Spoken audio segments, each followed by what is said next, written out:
is Matthew Bran from the Red Line Review, and I'm going to be doing a series of book reviews soon on self-help and motivation. And a lot of motivational books center along what they call the law of attraction. And if you're not familiar with the law of attraction, what they tell you is basically if you believe in something, it'll come to you. Or if you keep thinking about something or focus on it, it'll come to you. Whatever you believe you are, you will be, or something, whatever, however you want to put it.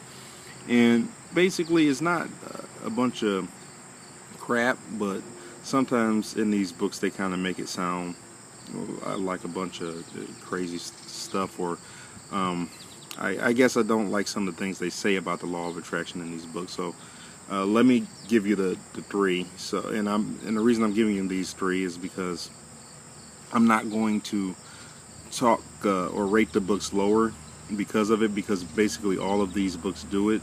So they're centering towards this mindset, I guess, and I can't discount them because of the way they're pushing a belief. I don't disregard or lower rate a book because it disagrees with what I believe. I just think some of these are full of it, and I just want to give my three examples because I want to give you where I stand while I'm doing these reviews. So number one, and make it sound like a bunch of spiritual mumbo jumbo when really it's just two things. If you stop believing in something you're doing, you're going to stop along the way, even if it makes sense. Like for example, a lot of people stop exercising and dieting, or eating healthy I should say, because they feel along the way it's not going to work, even though I mean scientifically it does work. It's the laws of physics. It's just they don't believe it because of the times put doubt in their heads. Another thing is we have things in our brain that mirror what other people do or mirror what we see, and it pushes us towards doing that when we're surrounded by what we want and what we see. Especially, I don't mean to be sexist, but women are just a little bit higher on the social acceptance ladder when it comes to that. If you don't know what I'm talking about, just think trends. Like they quicker to follow a trend, and that's not a bunch of spiritual mumbo jumbo. That's just science.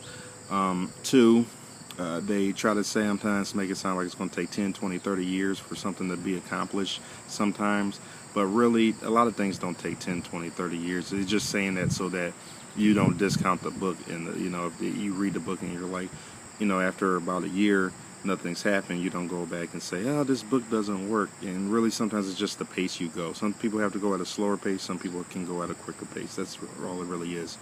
But I think it's BS when they say, oh, 20, 30 years, that's just garbage. That's just having somebody wait. Yeah, you may be 50 when you get what you're looking for, but are you really going to have time to enjoy it when you're 50? Just tell people, hey, if you're going slowly, go at a faster pace, in my opinion. And then the third thing is they sometimes, especially prosperity preachers, I think they call them, they just don't play a devil's advocate. I don't mean actual devil. I should just say they don't give you the other side of the coin when they're talking about certain things. You can fail along the way. Things happen to people. Life happens. Life sucks a lot sometimes.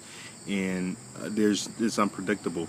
You could be on your route to be fantastic chef or golfer or football player, and something could happen to your leg or your arm, or and you can no longer do that particular activity or have that career field. It doesn't mean that your life is over. You just might have to go in another direction.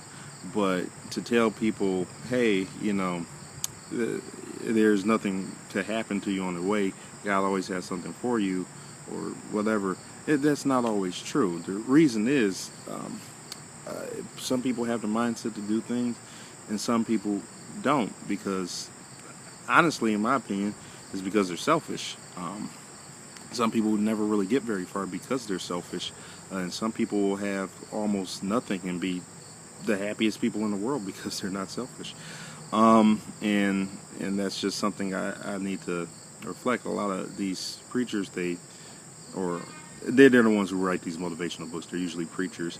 They preach in a way that almost kind of tells you to be selfish, and it's weird. It's like, the more you have, the more, you know, of a Christian you are, and if you don't have much, then obviously you're a bad Christian or a bad person.